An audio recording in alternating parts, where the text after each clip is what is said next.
Sekarang kita mau bahas masalah beda keyakinan. Saya yakin, dia nggak yakin. Itu udah paling susah. Gimana tuh, Dam? Gue yakin banget nih. Dia nggak yakin. Wah, itu mending lu cuman mundur teratur. Itu sih nggak usah pakai teratur, mundur total. Mundur total ya. Iyalah, karena gue yakin, dia nggak yakin. Coba buat sebagian orang susah mundur total. Karena kan gue yakin. Iya. Maksudnya dia nggak yakin. Bagaimana gue meyakinkan dia yang nggak yakin? Nah, bagaimana lu tahu bahwa lu bisa meyakinkan dia yang nggak yakin? Nah, itu dia perjuangan. Apakah lu nggak yakin? Apakah lu nggak yakin bahwa dia tuh nggak yakin sama lu? Nah. Sehingga lu ingin meyakinkan dia seperti lu meyakinkan diri lu sendiri. Kan ketika kita melihat suatu hal yang indah, kita mau berjuang. Tapi masalahnya adalah berarti lu nggak yakin bahwa dia nggak yakin. Sehingga lu ingin meyakinkan dia dan berubah keyakinan dia. Iya. Ini bener nggak? Iya. Nah, apakah dia betul akhirnya akan berubah apa enggak? Kita nggak tahu. nggak yakin kan? Jadi sebenarnya dilema. Iya, dilema Lingkaran banget. setan tak ada hati. Tapi kadang-kadang memang sebagai cowok itu di posisi yang ya ada blind spotnya nih. Kadang-kadang udah dikasih kode jelas penolakan, malah makin yakin untuk meyakinkan.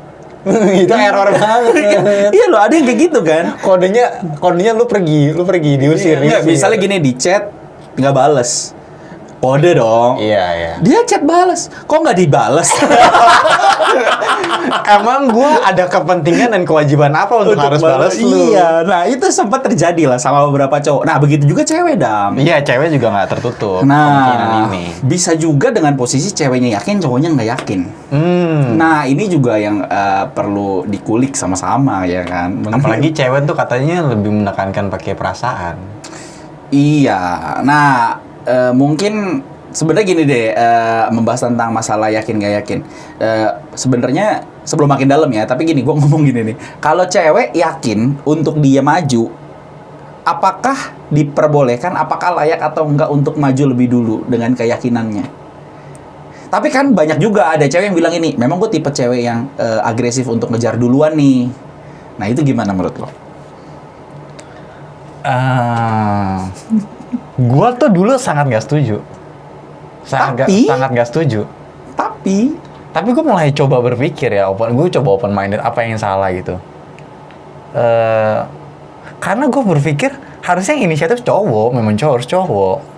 Secara ordo ya, yang kita tahu kan, yang kita pelajari. Secara ordo harusnya cowok yang inisiatif gitu. Enggak juga. Kalau dari segi Alkitab, pasif cowok. Siapa? Adam dikasih pas lagi tidur. Pasif dong. Itu kan bukan dalam relasi, dia sedang mau berelasi dengan si cewek dong. Iya, lu nggak dapat karena lo tidur terus dikasih Tuhan kan? Itu mah konteksnya beda. Aduh. Lu berpikir Tuhan sih mau tidur biar dikasih, namun nggak ada orang. Iya. Sudah 25 tahun saya tidur, bangun-bangun kok rusuk saya masih utuh. Nggak ada orang. Jadi konsepnya mau biblical tapi ngaco gitu. Iya. Oke, gimana Malik? Iya, jadi kalau menurut gue tadinya ya inisiatif tuh harus dari cowok kalau menurut gue. Cuma gue menurut gue akhirnya ada satu sisi juga momen-momen dimana cewek yang inisiatif duluan, tapi tidak harus terus-menerus dia yang inisiatif. Mungkin ada beberapa poin yang mungkin dia boleh untuk pertama-tama untuk istilahnya tebar pesona dengan cara yang elegan. Ngasih kode lah. Ngasih kode. Iya. Sampai akhirnya cowoknya ngeh nih. Iya, menunjukkan eksistensi lu di situ. Menunjukkan ada lu punya kelebihan, lu tuh orang yang menarik gitu kan. Ya itu inisiatif yang aman sih menurut gua. Sampai batasan tertentu gitu ya. Iya. Tapi kan juga mesti hati-hati, batasannya relatif nih kan. Benar. Menurut siapa kan? Betul. Nah, sekarang ngomong tentang masalah keyakinan. Bukan tentang masalah saya yakin saya mau maju dan Anda yakin menolak gitu ya. Ini tapi openingnya bagus banget loh. Orang udah melihat judul masuk langsung ger gitu. Iya, asumsinya tuh ternyata berubah tiba-tiba. Iya gitu. Nah, maksudnya gini, dengan posisi bukan tentang masalah saya yakin dia tidak yakin, atau dia yakin untuk dia tidak yakin, atau mungkin saya yakin untuk saya menolak dan lain sebagainya ya. Tapi kita coba mulai masuk mengenai masalah relasi dalam arti religi lah ya gitu ya. Nah, gimana menurut lo? Agama, beda keyakinan dalam beda agama gitu ya. Beda keyakinan dalam tanda kurung agama. Oke. Kepercayaan. Nah ini baru masuk ngopi nih para pemilik KTP. Ini baru masuk ngopi. Iya, tadi kok ngebanting banget. Iya. Nah, itu menurut lu gimana nih? Ngebahas tentang masalah beda keyakinan dalam arti agama atau kepercayaan. Sebenarnya banyak banget lah ya kasus di Indonesia yang dengan beragam latar belakang suku dan agama bisa saling jatuh cinta, saling suka terhadap sesuatu, gitu ya. Jadi menurut lu,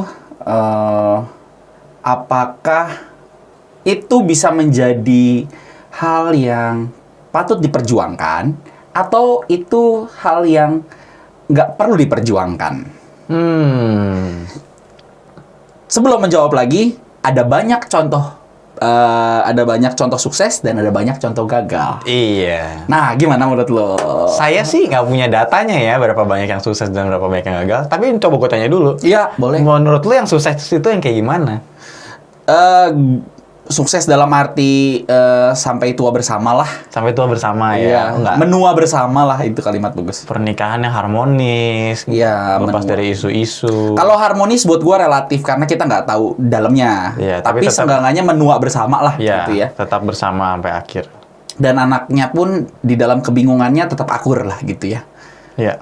Iya, ada yang ikut bapaknya, ada yang ikut emaknya gitu. Iya, tapi ya udahlah gitu. Gimana? Ya, kalau misalkan takaran suksesnya itu sih menurut gua memang bisa ya. Memang bisa. Tapi kalau misalkan di dalam kacamata kekristenan gitu ya, apakah itu yang Tuhan lu inginkan? Oke. Apakah standar yang lu pakai dalam melihat pernikahan itu adalah standar yang sama ketika Tuhan melihat pernikahan? Itu yang perlu dipertanyakan kan? Oke. So, balik lagi. Ya kalau udah begitu, udah berhenti lah. Berarti posisinya lo berkata tidak kan? Iya. Bagaimana menjawab yang sukses itu? Ya, kalau menurut dia sukses adalah saya akan menua dengan bersama-sama dengan dia, ya itu sukses ukuranmu. Dan fine-fine aja kalau kamu mau menjalani hal itu. Tapi kalau misalkan kamu balik lagi masuk ke dalam ranah agama, harusnya ada takaran-takaran tertentu dalam suatu ajaran agama tentang pernikahan kan? Tentang nilai pernikahan. Ya salah satunya itulah. Pasti ya ada beberapa agama yang akhirnya menolak untuk lu mempunyai pernikahan dengan agama yang lain. Dan menurut dari sisi agama berarti lu bukan orang yang sukses. Oke, paham. Berarti dari perspektif agamanya pun lu udah gagal, akhirnya lu menciptakan formula sukses lu sendiri. Iya. Formula sukses lu berdua. Iya. Sepakat. Iya. Sepakat untuk sepaket gitu kan. Iya. Padahal lu juga tahu bahwa di dalam konteks agama lu masing-masing pun nggak sepakat untuk itu gitu kan. Iya. Tapi kenapa lu bersepakat untuk melakukan hal yang tidak disepakati oleh agama lu? Karena yang gue cintai lebih penting daripada agama gue. Nah, itu dia. Apa yang gue cintai lebih penting dari agama gue. Sekarang kalau gue mau coba telisik ya, berarti dipertanyakan bagaimana konsep keagamaannya dan siapakah Tuhannya di dalam agamanya. Karena nih ada satu kasus nih Dam, gue sedikit sharing ya. Jadi waktu itu ada yang konseling sama gue untuk bertanya tentang masalah pacaran beda agama gitu ya. Nah kebetulan dia itu Muslim dan pihak pacarnya tuh Katolik. Terus dia bilang gimana ya? Singkat ceritanya dulu nih ya, dia abis konseling sama gue bayar loh. Bayar? Dia bilang, kok nih buat kok enggak apaan gue bilang. Iya, gue bilang, gue belum pasang tarif gue gitu lucu deh. Akhirnya gue balikin nih, udah enggak apaan sih gue bilang gitu. Enggak, habis itu kasih kartu nama? Enggak. Kalau ada yang lain yang mau? Kartu kuning. Kartu kuning ya, lu jangan cerita lagi. Iya, kartu kuning, belum kartu merah. Peringatan. Jangan gitu lah. Jangan lagi. Nah, singkat ceritanya dari cerita dia, bagaimana nih gitu ya. Tapi gue coba melihat permasalahannya. Gue bilang kayak gini. Dia mulai mencari tanda petik pembenaran menurut gue ya. Karena dia bilang gini, semenjak gue pacaran sama dia, sholat gue bagus. Dan dia gerejanya jadi rutin. Dia mengingatkan gue akan sholat, gue mengingatkan dia akan gereja. Makin dekat dong dengan Tuhan, dua-duanya. Betapa indahnya dunia ini, saya semakin dekat dengan Tuhan dan saya semakin dekat dengan dia. Iya, gitu kan. Dan yang penting kan bukan Katolik atau Muslimnya, tapi yang penting ke surganya. Mulai ada ideologi baru yang dia ciptakan daripada kepercayaannya. Tapi gue bilang kayak gini sama dia. Gue bilang gini, lu nggak bisa bilang bahwa lu makin bertumbuh dalam iman. Begitu juga dia. Hah? Maksudnya gimana kok? Maksudnya begini. Kan makin rajin sholatnya. Entar Kan makin dulu, rajin iya. gerejanya. Bertumbuh dong iman. Terus gue bilang kayak gini. Dia ngomong kayak gitu. Gue makin begini. Tapi gue bilang kayak gini. Kalau lu makin bener di dalam iman lu, dan lu makin benar-benar bertumbuh di dalam iman lu, bukan kegiatan agamanya saja, lu makin mengerti, kayaknya lu sepakat deh untuk lu nggak begitu. Begitu juga dari pihak dia. Kalau lu bener di dalam iman lu, pasti di pemahaman lu, gua mau punya suami yang beriman sama. Iya. Begitu juga dia. Kalau gua bener dalam iman gua nggak mungkin kan, gua makin cinta Tuhan nih. Cita-cita gua apa? Nikah sama orang Muslim. Padahal dianya Katolik. Nggak mungkin dong. Nggak mungkin. Iya. Begitu juga sebaliknya, orang Muslim. Sholat rajin, denger dakwah bagus, baca Quran bagus. Dan gue yakin lu berdua saling mendengar tokoh agama, bukan tokoh agama ya, atau pemuka agama lu masing-masing, pacaran kalau bisa seagama, itu pasti. Semua orang. Tapi kalau lu bisa sampai akhirnya nerobos, berarti kan dipertanyakan bagaimana konsep iman lu, bagaimana konsep keagamaan lu. Sehingga sebenarnya gue bilang gini, lu tuh adalah dua orang yang cocok. Karena kenapa? Sama-sama iman lemah, saling ketemu. Iya. Sama-sama iman lemah, saling ketemu. Dan gue gedornya gini nih, lucunya gini. Gue gedor gini. Lu bener nggak kepengen nanti akhirnya dia ikut lu? Nah ini. Nah ya, gue bilang gitu. Lu nggak pengen dia ikut lu, walaupun dia bilang dia makin baik imannya. Dan lu yakin nggak bahwa dia juga nggak berpikir yang sama lu untuk dia ikut agama, lu ikut agama dia? Gue bilang, ya nggak tahu sih. Ini membuktikan bahwa kalian berdua adalah orang yang nggak paham terhadap iman, tapi mempertahankan iman tersebut tanpa pemahaman yang lengkap. Jadi sebetulnya gue ngikuti hal ini ya karena gue ikutin aja ini apa yang diwarisi dari orang tua gue. Iya, karena kalau misalnya lu pahami secara lengkap, lu juga nggak sepakat untuk begini. Iya. Pasti, karena ini ada larangan-larangan. Nah, contohnya misalnya kayak gue di Katolik sama Kristen, oke, gue anggap sama dulu lah. Misalnya ya, dengan kondisi, ya, tanda petik nih ya, ada kalimat ya, menikah dengan yang sesama, dan lain sebagainya lah ya. Dan lain sebagainya lah, contoh-contohnya. Terus kalau misalnya sampai kayak gitu, berarti kan dia punya konsep nggak begitu lengkap, akhirnya bisa nyebrang, atau menerima. Dan begitu juga lu. Berarti kan lu sama-sama lemah iman dan sepakat. Iya. Ya lu gambarin pilihan lu sih. Gue bilang gitu. Iya. Ngerti nggak? Benar. Ya sampai akhirnya ya udah. Oh iya ya kok. Nah lucunya gini, lu bisa terima di sana. Iya. Kalau gitu kenapa lu nggak pindah? Ya nggak mau lah. Berarti lu bertahan kan? Yang lu pertahankan apa? Banyak mungkin resikonya. Oke, begitu juga di sana. Ya, dikucilin sama keluarga. Dan lucunya, lu tetap mau untuk menerima di sana. Oke, lepas daripada itu, keluarga lu akan ninggalin lu. Sekarang lu tahu nggak Tuhan lu gimana? Dan dia tahu nggak Tuhan dia gimana? Tapi lu berani ngilang dengan konsep yang lu nggak tahu apa-apa, tapi lu mempertahankan yang lu nggak tahu. Wah, itu celaka, gue bilang. Lu nggak bisa mempertahankan sesuatu yang lu nggak tahu. Iya. Nah. Tapi permasalahan banyak orang kayak gitu sih. Nah, ini kan sebenarnya ada ini ya, ada istilahnya apa namanya? KTP, kesan KTP.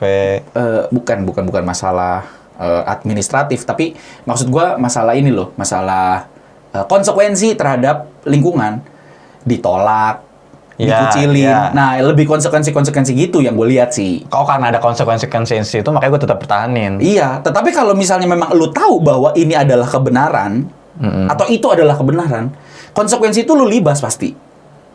Karena kebenaran itu melampaui konsekuensi. Iya, betul. Dan pada saat lu berjuang terhadap kebenaran, lu harus menerima konsekuensi. Justru gini. Kalau gue ngambil kebenaran yang itu, konsekuensinya lebih gede. Itu, iya kan? Iya.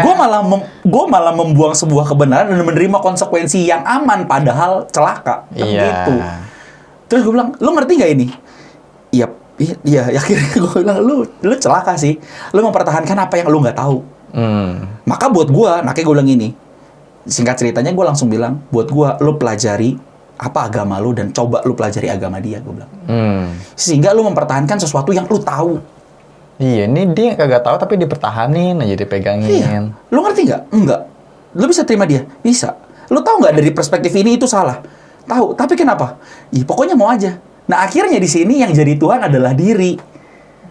Iya. Karena ingin memenuhi kebutuhan atau keinginan diri. Iya. Nah, gitu. Jadi gue ngerasa ada beberapa konsep yang sebenarnya perlu dibenahi mengenai masalah beda keyakinan. Oke, sebetulnya gue juga ada pertanyaan-pertanyaan nih, tapi sebelum masuk ke pertanyaan, gue cukup tertarik. Gue tuh ketemu gitu ya. Ada orang yang nge-share gitu, kunci sukses hubungan beda agama. Kunci sukses? Kunci sukses hubungan beda agama. Lu walaupun agama lo beda, gue punya kunci suksesnya. Okay. Ada, master key-nya tuh ada. Oh yes, apa tuh? Yang pertama aja tuh menurut gue udah sangat menarik. Yang pertama adalah? Tidak menganggap agama lebih penting daripada hubungan kalian. Berarti harus lebih mementingkan hubungan diri daripada Tuhan. Iya. Oke. Nah, di sini konsep agama sama ketuhanan itu sama nggak?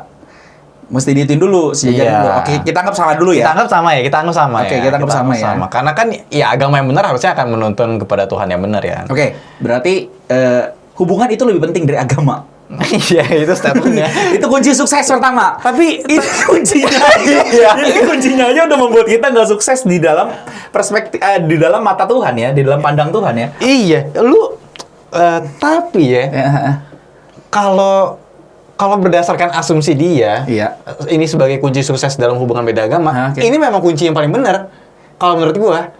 Iya, oke, iya sih. Iya dong. Iya, karena perspektifnya self. Iya. Lu fokusnya hubungannya nih. Iya. Hubungannya gimana biar bisa kejaga. Kuncinya memang ini. Tapi sebenarnya kalau dilihat, tapi masalahnya ini nggak bisa. Ntar dulu. Lu nggak bisa karena lu udah benturin. Oh iya kan, lu benturin. Tapi sekarang kalau misalnya gini, kalau buat gua ini kunci sukses ini nih ya, kayaknya bukan hubungan deh. Bukan hubungan. Fokusnya bukan hubungan. Tapi diri. Kenapa tuh? Kenapa? Karena kalau hubungan itu kan bicara tentang relasi. Tapi kalau kita mau selidikin, apa yang membuat lo mempertahankan satu hubungan? Karena banyak faktornya dong. Tahu, salah satunya kalau menurut gue ya, nggak tahu ya. Ini sangat prematur lah untuk gue ngomong kayak gini. Tapi gue mempertahankan hubungan karena gue bahagia sama dia. Bisa juga di sisi lain karena dia bahagia sama gue. Dan gue iya bisa. Apakah lo yakin bahwa dia bahagia dan lo nggak bahagia? Lo masih mempertahankan dan buang Tuhan lo? Gila kali nggak juga. Karena gue tahu dia bahagia sama gue dan ketika dia tahu dan gue pun bahagia dong pasti dong. Iya berarti kan diri kan? Ya iya tapi bisa juga. Ya diri sih nggak mungkin lepas ya. Tapi faktor menurut gue adalah faktornya itu banyak, nggak cuma diri. Walaupun diri bisa jadi paling utama. Iya makanya kan. Iya. Coba faktor lain apa selain daripada diri yang lebih besar sehingga akhirnya lo membuang atau menaruh hal yang lain tuh nomor 2 selain daripada diri. Sedangkan manusia tuh self-centered kan. Iya, kebanyakan diri. Apa yang membuat sampai orang kecewa terhadap pernikahan? Ekspektasi karena aku sangka. Karena ekspektasi tidak sesuai dengan realita. Karena aku sangka dia seperti yang ku sangka. Akunya aja udah 2 kali. Jadi kuncinya adalah jangan mempunyai suatu ekspektasi atau harapan. Bukan. Iya dong, kan lebih mencurigai diri dulu, Dam. Mencurigai apa yang gua harapkan. Mencurigai diri dulu, kira-kira harapan gue ini adalah harapan yang benar atau tidak, ekspektasi gue adalah benar atau enggak dari lahir dari gue dulu. Guanya Oke. Iya. Cuma ini kan kita udah ngelebar banget nih. Iya. Poin kedua. Gokil ya. Iya. Tapi menurut gue kuncinya benar. Kunci untuk masuk neraka. Kuncinya kalau lu bisa pengen jaga hubungan beda agama itu sangat benar. Iya, oke. Tapi masalahnya buat jalanin ini itu jadi pertanyaan. Iya, apakah? Karena akhirnya lu harus menempatkan agama di bawah hubungan lu. Oke, kita persempit lah kebenaran ya. Oke, boleh. Iya dong, karena kalau agama terlalu general nih.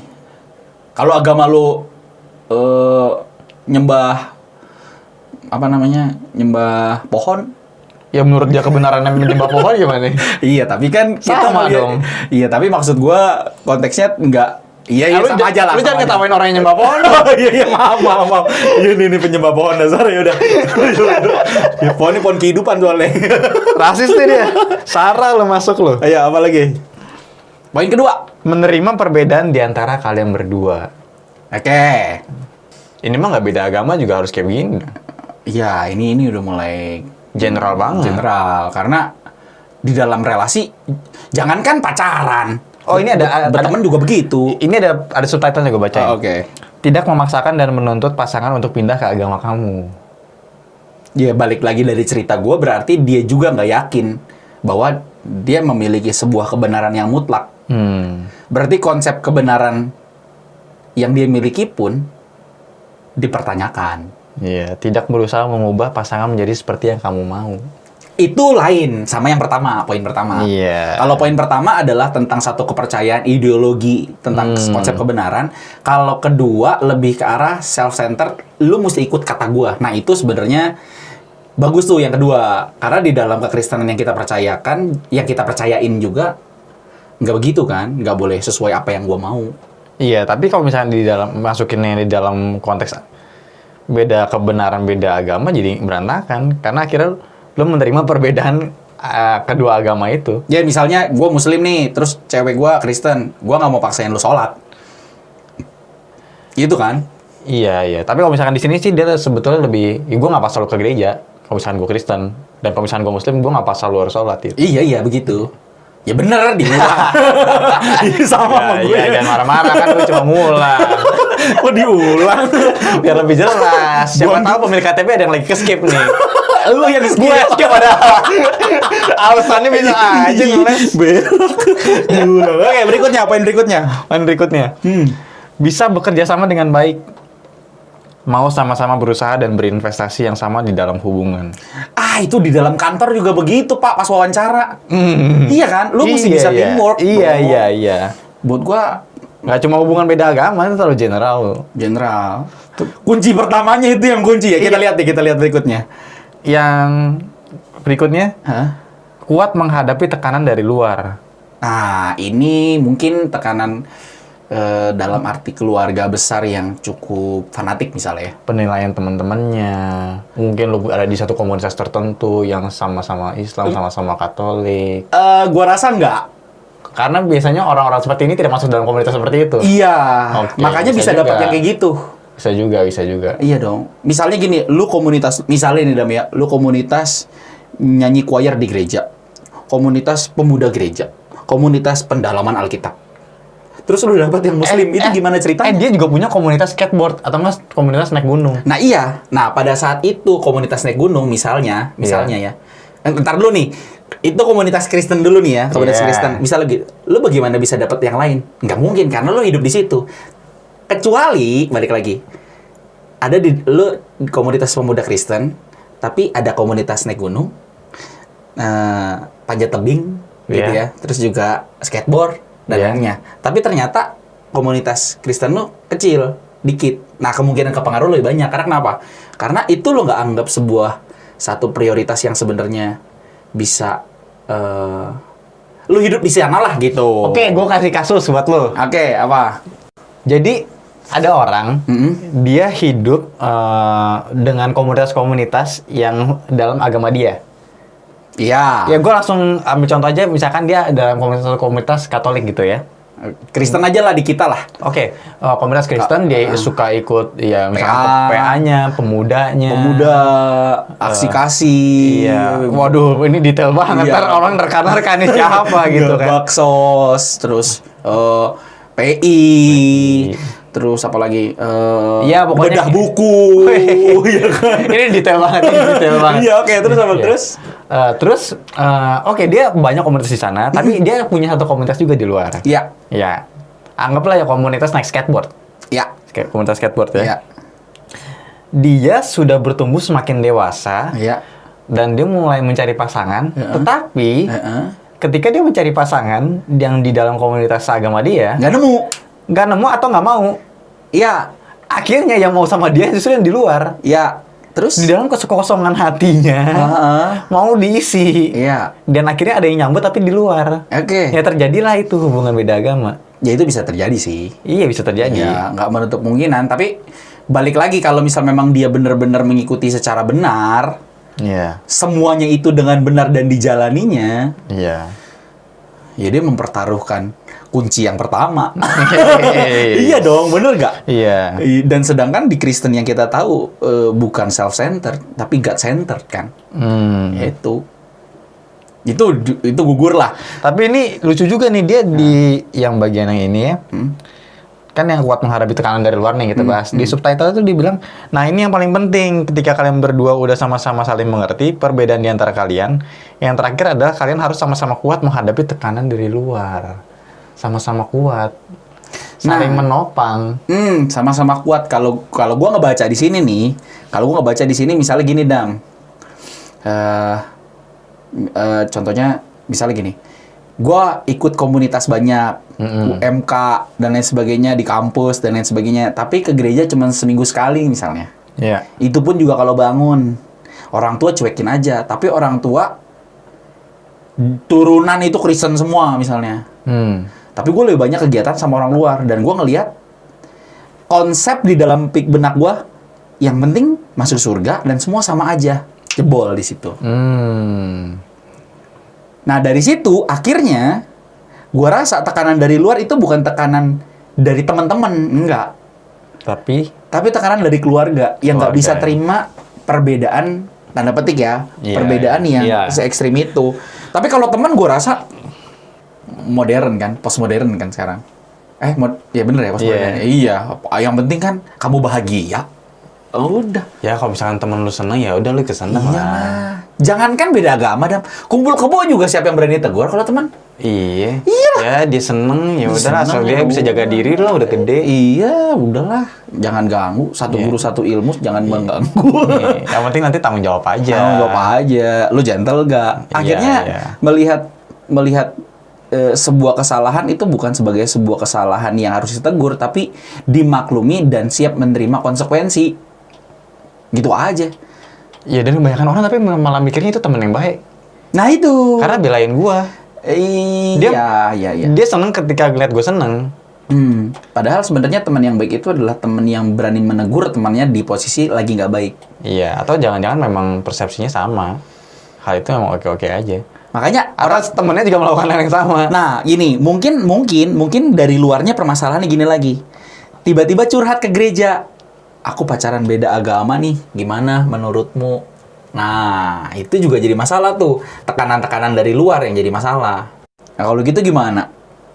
Ya kan? Menarik. Teguran dari teman-teman gereja. Iya. Ya? Dan dia syok. Dan akhirnya dia makin jauh lagi ke gereja. Kok nggak terima gereja gua? Nggak bisa menerima sih? Gereja nggak bener lah, nggak bisa menerima perbedaan. Makin jauh. Iya.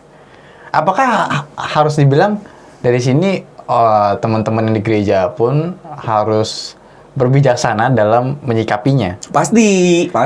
Nggak langsung serta-merta ngejudge, tapi lu coba dengerin dulu. Kenapa sih? Kalaupun lu akhirnya mau ngasih nasihat dalam posisi yang bukan mau menggurui dan menjatuhkan hukuman gitu.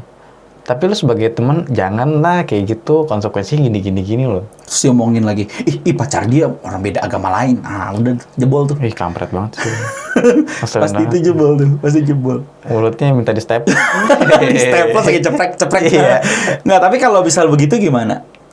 Misalnya nih, ada yang datang ke lu nih, Dam. Gue pacaran nih beda agama. Cowok cewek? Cowok deh, gue misalnya. Dam, gue jatuh cinta, gue pacaran nih. Soalnya kalau cewek, ya udah sama gue aja. Ternyata jebol dia lu anjir. Iya. Ntar gue yang ngomelin dong dia kan. Padahal ceweknya beda sama gue. ternyata gini, gue kecewa sama orang gereja karena cewek gue direbut. Sakit hatinya beda. Sakit hatinya bukan karena dibuang. Jadi direbut gue. Iya, ditikung. Oke, kalau misalnya balik ke tadi. Iya, gue Ini ngopi apa ngebanding? gue cowok nyamperin bilang, Dam, gue mau curhat nih. Iya, kenapa? Gimana ya menurut lu? Gue gue tuh udah jalan sama cewek tapi beda agama. Gue udah cinta banget lah, dan gue makin pacaran sama dia, gue ngeliat, wah, gue makin cinta Tuhan. Bisa gitu ya? Iya, gue makin rajin baca Alkitab. Bagus, Dan, tapi gue juga bilangin dia sholat, jangan lupa. Dan dia perhatiin sama gue, oh dia lebih baik dam dari orang-orang gereja. Bener. Kelihatannya bedanya ya? Aduh, beda. Menurut gue harus gimana ini dam? Tapi beda ya agamanya. Iya, tapi beda. Tapi kalau saran gue sih ya, lu tetap mesti pisah sih. Wah, kenapa emang? Jadi lu sama gue aja. Lu jadi homo anjir. Balik lagi ke situ. Jadi lu homo anjir. Bego. Si ceweknya sakit hati sama gereja. Cewek sakit hati sama gereja gara-gara cowoknya jerat sama cowok. Cowoknya jadi gay ya. Babi. Rusak. Gimana? Oke, serius. Iya serius. Kepancing mulu gua. Seru banget. Jadi lu mau gua aja. Babi. Oke, gimana menurut lu?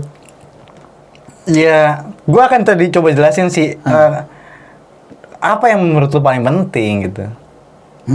Maksudnya? Lu akan mempertaruhkan beberapa hal di sini ketika lu tetap sama dia. Seperti? Tapi ini ngomongnya udah terlanjur sih ya. Apakah dia ada kemungkinan untuk akan berpindah ke sesuatu kepercayaan yang lu yakini itu benar? Atau lu sendiri masih meragukan? Kalau lu sendiri masih meragukan? Enggak sih, gue sih malah berpikirnya ya udah kita jalan masing-masing aja, nggak apa-apa. Toh buktinya no, Coki artis, Coki Sitohang, terus juga Jamal Mirdad, terus juga ada beberapa yang sukses, pacaran beda agama sampai menikah. Iya, suksesnya kan akhirnya menurut lu, yang sukses menurut lu adalah terus menikah terus langgeng sampai akhirnya ya menua bersama. Tapi kalau misalnya kita kan belajar di dalam kehidupan agama kita, suksesnya itu bukan tergantung apa kata gua, tapi apa kata Tuhan. Iya sih. Tapi gue yakin ini dari Tuhan, Dam. Nah, lu yakinnya kenapa? Masalahnya gue takutnya lu beda keyakinan gak cuma sama cewek lu, tapi sama Tuhan juga. Oh iya. Gue lagi berpikir jadi orang itu gimana nyautnya ya. Tapi gimana Dam, gue udah sayang. Nah, itu dia memang masalahnya. Kalau misalkan udah terlanjur sayang, tapi objek yang kita sayang itu salah. Tapi gimana dong, gue udah sayang. Masa gue putusin, dia gak salah apa-apa? Ya, menurut gue sih ya, lu coba lihat dulu ke depannya, apakah ada prospek apa enggak. Prospek buat apa? Mindahin dia ke agama gue gitu? Prospek untuk lu tahu kebenaran. Karena dengan atau memberitakan kebenaran? Menurut gue, untuk memberitakan harus ada step sebelumnya. Dengan konteks gue juga tahu kebenaran. Lu ngerti kan? dulu baru bisa lu share. Iya. Sekarang dengan lu mempertanyakan hal ini, gue sedikit meragukan apakah sesungguhnya lu udah tahu kebenaran itu. Iya. Benar. Tapi ya. Kalau misalnya memang begitu konsepnya, gue aja begini, berarti gue nggak tahu ya. Iya kan. Paham. Jadi mau Enggak, tapi gini, gue pernah dengar ini satu statement yang bagus nih.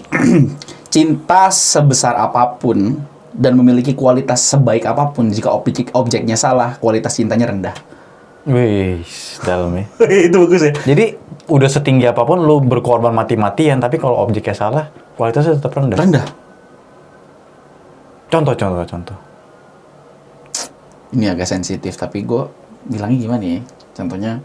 Contoh gini nih. Gue mencintai es krim. Es krim yang sangat gue suka banget. Enggak lah, lain lah, nggak bisa. Salah nggak? Enggak sih. Bisa salah nggak? Ya bisa, tapi buat gua nggak ke situ. Itu kan lebih ke arah makanan. Ya contohnya gini lah, ini mohon maaf ya, bukan kita. Nanti kita kan bahas juga mungkin tentang hal kayak gini. Tapi gua kasih contoh dulu gini. Lu cinta mati sama seseorang. Bener-bener mati-matian, lu mau berkorban. Lu tunjukin cinta lu murni. Iya. Tapi ternyata sesama laki. Padahal lu laki. Ngerti nggak? Oke. Akhirnya jadi seluruh-lurunya salah. Ya ini sensitif banget ya, tapi buat gua ya nggak apa-apa lah. Karena kan kita nanti kita bahas tentang ini lah ya. Nah, entah gimana ya. Karena buat gua balik lagi, kita harus berdiri di atas kebenaran kan. Pada saat kita tahu bahwa kita tidak diciptakan untuk itu dan kita melanggar hal itu, ya kita udah salah kemana-mana, Dam. Makanya sebesar cinta apapun ya, lu ke satu objek yang salah, maka kualitas cintanya dipertanyakan. Walaupun lu setinggi apapun cinta lu nih. Oke. Begitu juga misalnya yang beda agama ya buat gue. Itu mungkin masuk kategori itu kali. Poin berikutnya, apa lagi? Poin berikutnya. Nah, Untuk sebagian orang, memang menjalin hubungan itu adalah sesuatu yang rumit. Tapi percayalah, mencintai itu sederhana. Tinggal bagaimana kalian menghadapinya. ini kalimat ini klise banget ya kayaknya ya. Mencintai itu sederhana, tinggal bagaimana engkau menjalani. Ya. Tidak direstui itu suatu hal yang rumit. Tinggal bagaimana engkau menjalaninya. Enggak, tapi Beda agama itu ada satu yang rumit. gue juga beda keyakinan kan. Dia nggak yakin. Enggak, tapi balik sih buat gue itu kalimat klise banget sih. Gue merasa ya apa Bisa diupload kan nih? Dia edit nih. upload. Rahasia umum ya? Iyalah, upload lah. Nggak, tapi buat gue itu gimana ya? Ya klise sih. Kalimat-kalimat yang Klise tapi benar nggak? coba baca lagi. Untuk sebagian orang, memang menjalin hubungan itu adalah sesuatu yang rumit. Tapi percayalah, mencintai itu sederhana. Menjalani hubungan satu hal yang rumit. Bagi sebagian orang. Enggak, semua orang. Semua orang melihat menjalin hubungan itu rumit. Iya. Tapi mencintai itu sederhana. Buat gua itu kalimat klise kenapa? Karena statement itu enggak bersamaan dengan karena gini.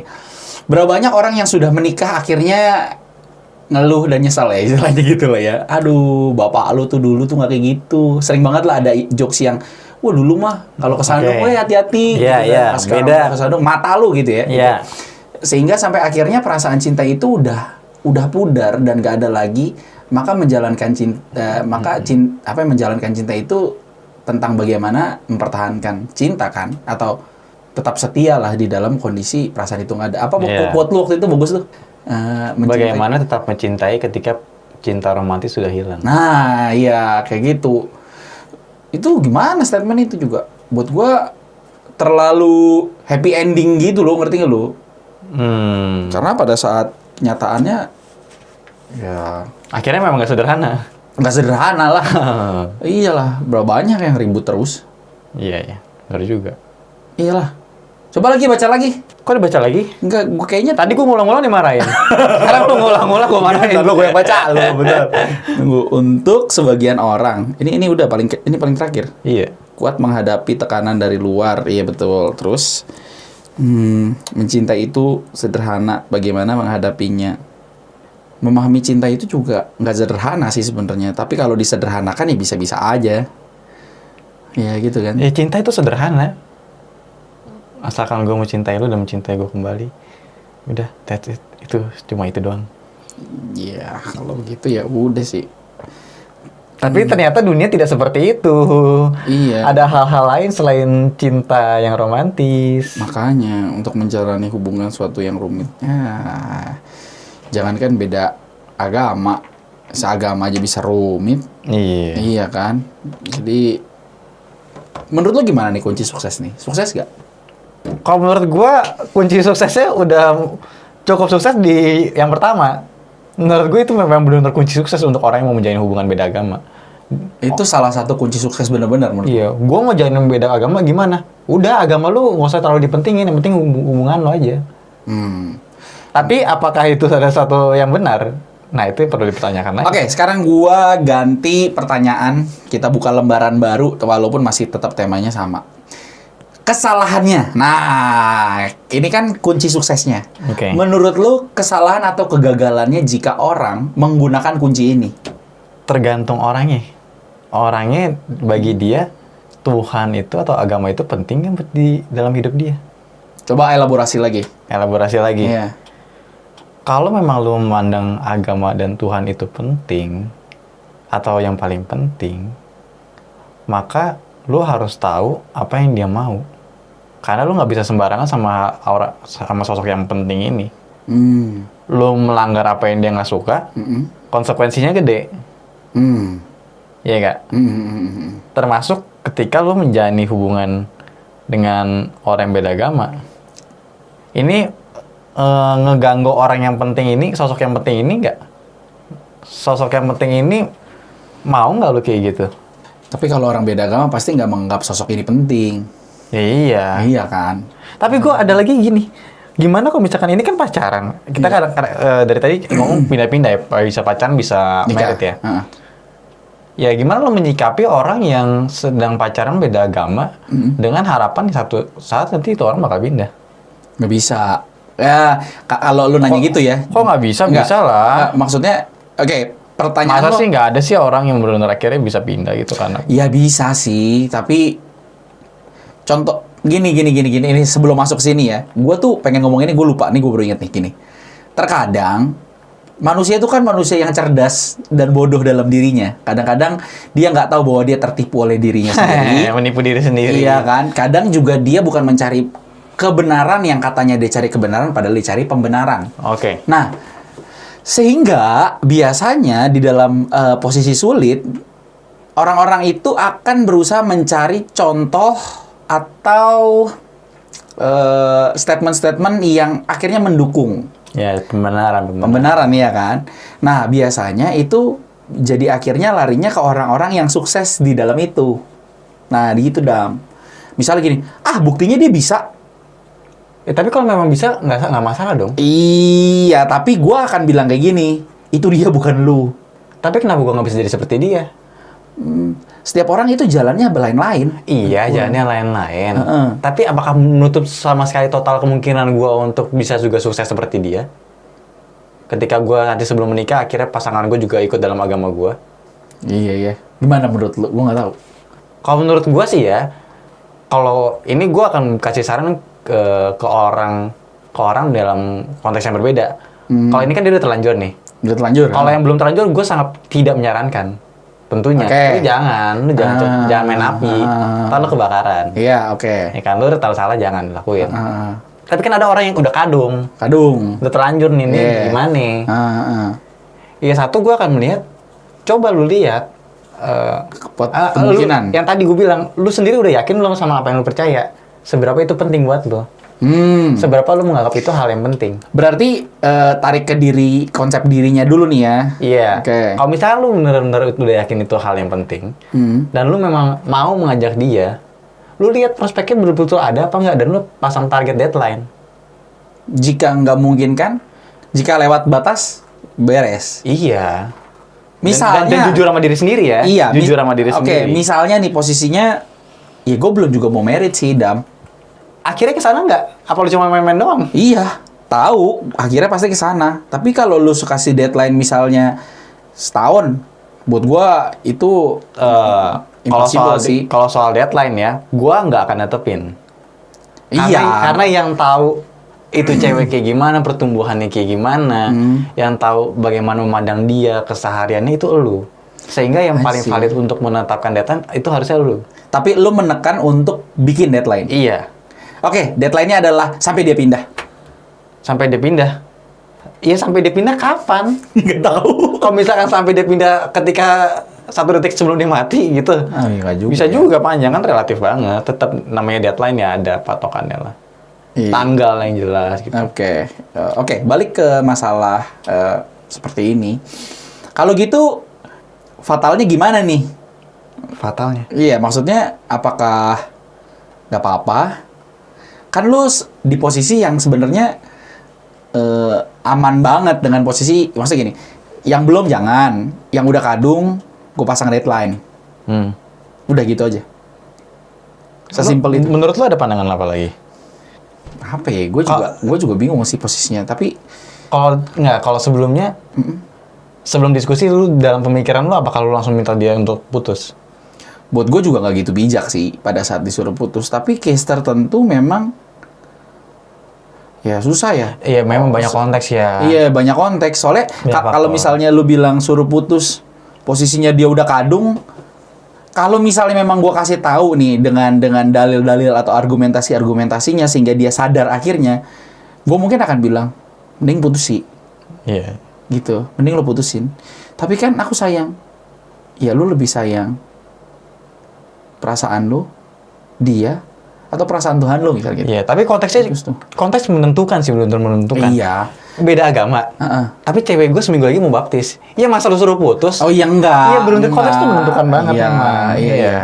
Tapi iya, makanya kalau kayaknya kalau begitu sih udah nggak usah dikonseling dong. Malah konseling dia pengen baptis gimana nih sama keluarganya. Begitu, konselingnya udah pasti beda.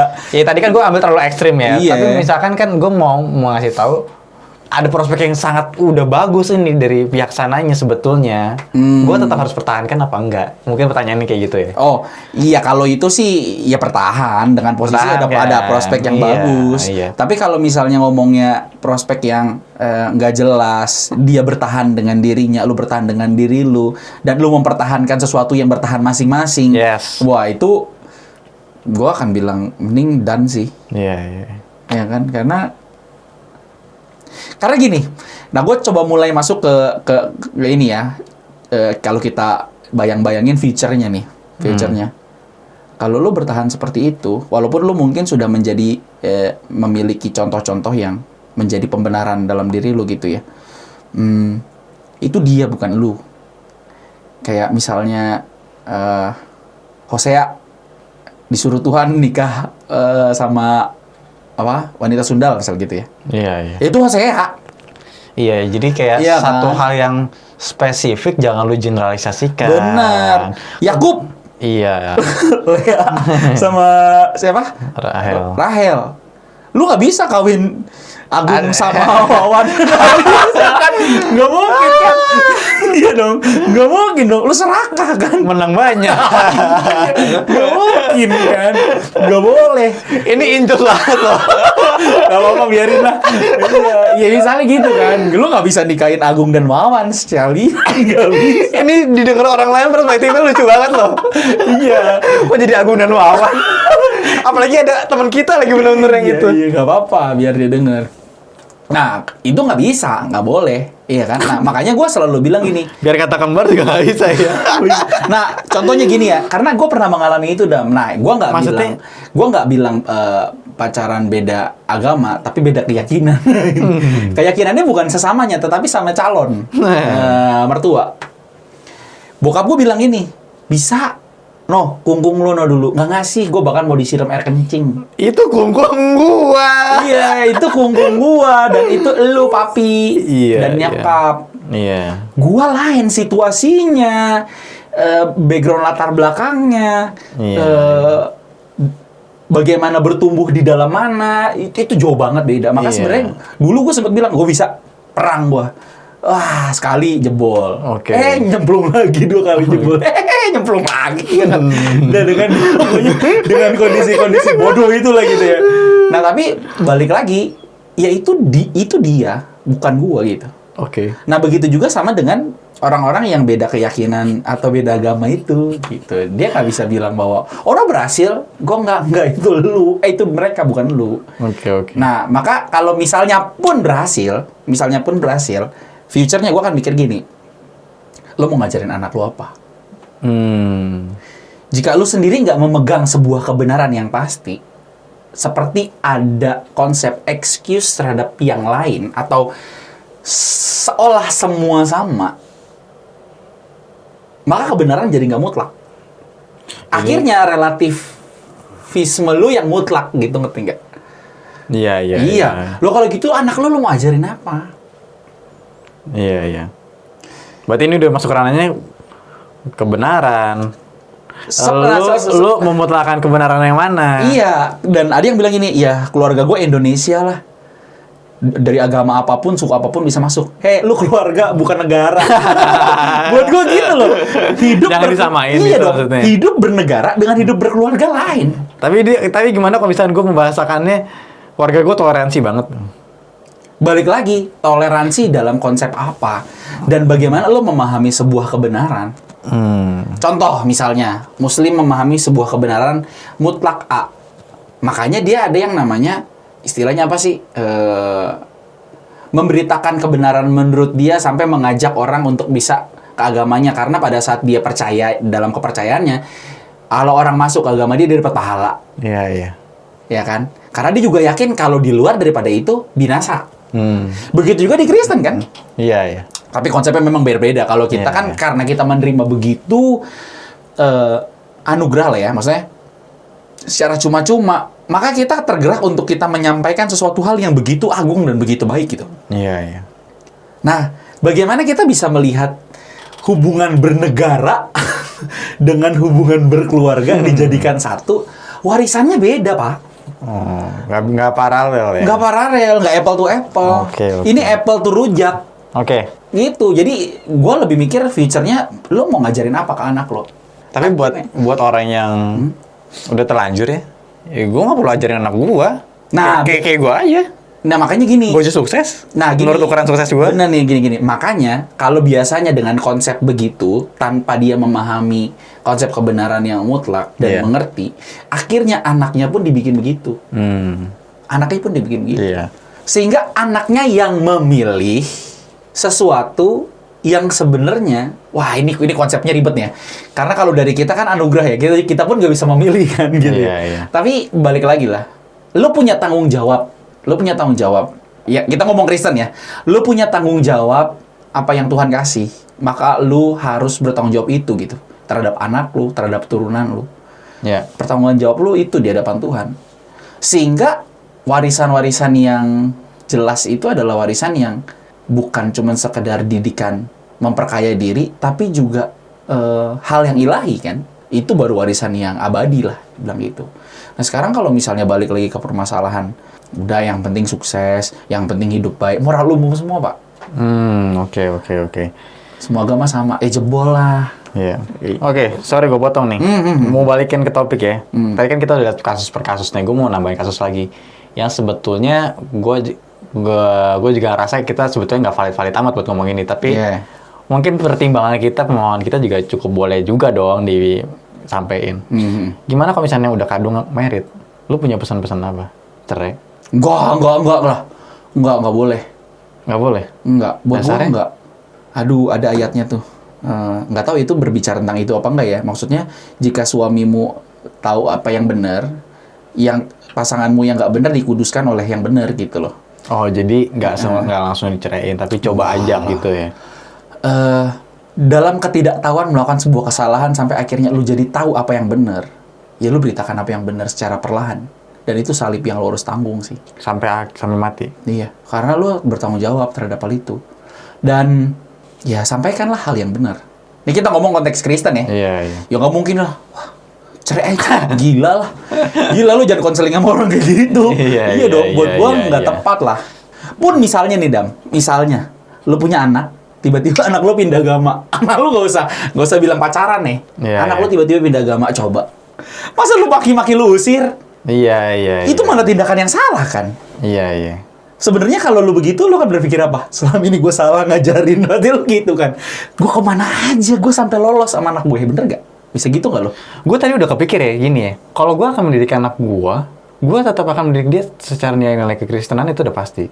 Tapi sampai tahap tertentu gue akan bilang, lu nggak boleh mengikuti hal ini, berdiri akan pendirian ini, agama ini, karena warisan doang. Kalau perlu lu cari tahu. Lu cari tahu kebenaran itu lu pelajarin satu-satu. Tapi di akhir hari, in the end of the day, lu ngobrol sama gua. Ayo kita bahas bareng-bareng yang bener kayak gimana. Nah iya, itu nggak begini. Sehingga komunikasi gua tetap jalan. Gue setuju dengan itu. Karena buat gue gini, sebuah kebenaran akan tetap kebenaran jika diuji dengan sedemikian rupa apapun, kebenaran nggak akan berubah. Itu gue percaya. Iya. Jika kebenaran ditutupi, maka dicurigai kebenaran itu adalah kebenaran atau bukan. Iya. Maka sebenarnya gue setuju. Cuman kan yang jadi pertanyaan adalah gini. Lo punya tanggung jawab untuk mendidik anak lo sampai titik tertentu, lo baru ngomong gitu kan? Iya dong. Iya. Nggak bisa dari pertama tiba-tiba.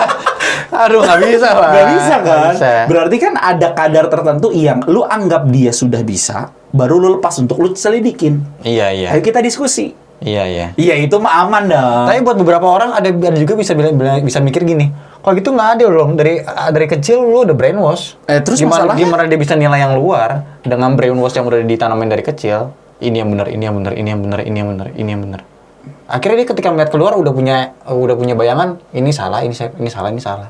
Gue ketika mau pelajarin ini enggak nih yang benar tuh yang ini. Dari kecil tuh gue dibilangin kayak gini. Nah gini, buat gua kita mesti bedain antara konsep brainwash dengan konsep mendidik anak dewasa untuk menentukan pilihan. Buat gue ya. Karena gini, ada salah satu contoh, salah satu komik ini terkenal lah. Kalau lu tahu MLI, Oh iya. nah Muslim, kan Iya, Muslim sama iya, Coki kan. Muslim. Nah iya. Nah Muslim itu waktu itu, Tretan Muslim sama Coki. iya tretan Muslim dan Coki gitu kan. Iya, iya. Nah ya kita dipanggilnya Muslim kan.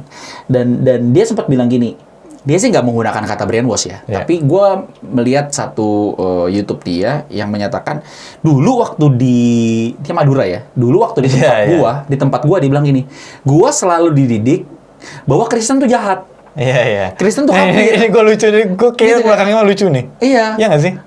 Gue lupa sih, tapi maksud gue prinsipnya dia bilang gitu, Iya. Kristen kafir dan lain sebagainya. Waktu pas di audisi, ketemulah orang-orang Kristen yang bilang gini, lu kok kafir baik? Iya itu Gitu gue kan? lucu itu. Iya kan? Kok lu kafir baik?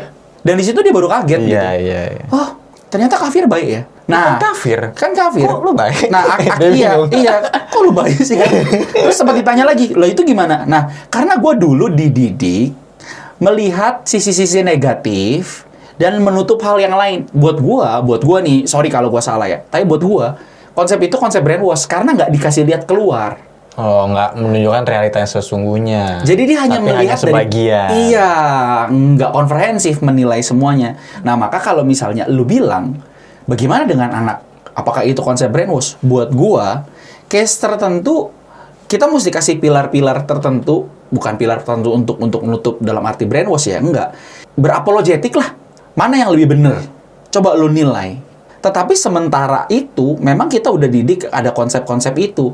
Sampai akhirnya sudah besar, ya udah kita coba suguhin atau kita kasih ajak diskusi dengan pertanyaan-pertanyaan yang goncang dia.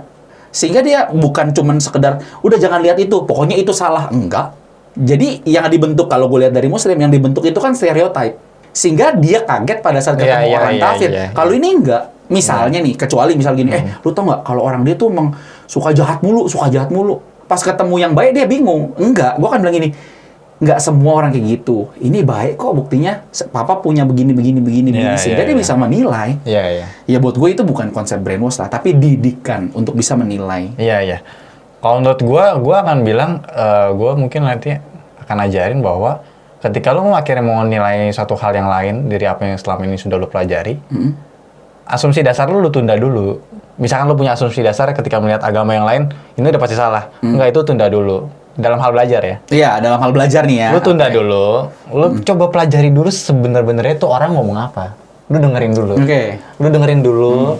Lu baca dulu. Sampai akhirnya lu ngerti kenapa dia ngomong gitu, dasar argumennya itu apa. Setuju gua. Setelah lu membandingkan dengan apa yang sebelumnya lu tahu, akhirnya lu menilai sendiri mana yang lebih benar. Iya. Dan dari situ lu dapat kesimpulan. Iya, betul. Setelah dapat kesimpulan, baru lu menyatakan pernyataan lu. Yang tadinya di awal udah mau lu keluarin. Iya, atau mungkin berubah nih. Iya, seperti bikin tesis kan? Iya, baca buku A, baca buku B, baca buku C, setelah udah secara menyeluruh, baru menilai menurut gua baiknya ini, jeleknya apa segala, baru diadu, ambil kesimpulan kan? Iya. Iya, itu gua paham. Gua tuh lagi mikir posisinya tuh gini. Ada yang pernah bilang gini, belajar itu bukan tentang apa yang kamu setujui dan kamu dalami, tapi belajar itu adalah bagaimana bisa mempelajari juga apa yang tidak setuju terhadap apa yang kamu setujui. Oke. Bukan takut nggak ngerti barang, tapi takut barang banding barang. Ya lu compare sedemikian rupa, tetapi ini dia, mesti punya kerangka berpikir yang kuat dulu. Sehingga, ini susah ya konsep worldview nih, susah banget ya, gimana jelasinnya? Mungkin ini di segmen lain kali ya.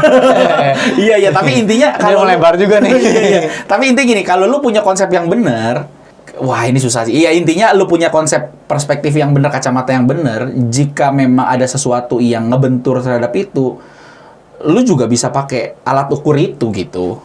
Susah banget Rumit ya jelasinnya. rumit. Iya, rumit lah. Mungkin udah kecapean kali lu. Ya gitulah mungkin yang kita sudah ada nggak tambahan atau pesan-pesan nih buat closing bagi mungkin ada teman-teman pemilik KTP atau mungkin pemilik KTP itu sendiri di dalam pergumulannya pacaran beda agama? Ya sebetulnya pesan-pesannya udah di dalam sih. Cuma kalau misalkan gue mau intisarikan di belakang, kenali kebenaran, terus pelajari kebenaran sebelum kamu mengambil keputusan.